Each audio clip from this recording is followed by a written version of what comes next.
These gaudy birds are, in fact, safely camouflaged by their leaf-like shape, and greenbacks,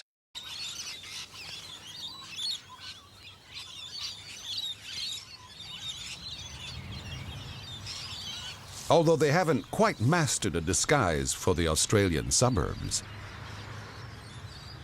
Ever since Australians started planting native trees in their cities, it's an all-you-can-eat buffet.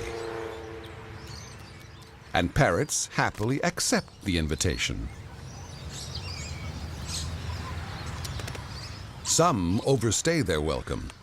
With too much time on its hands, this cockatoo pokes around an electric insulator,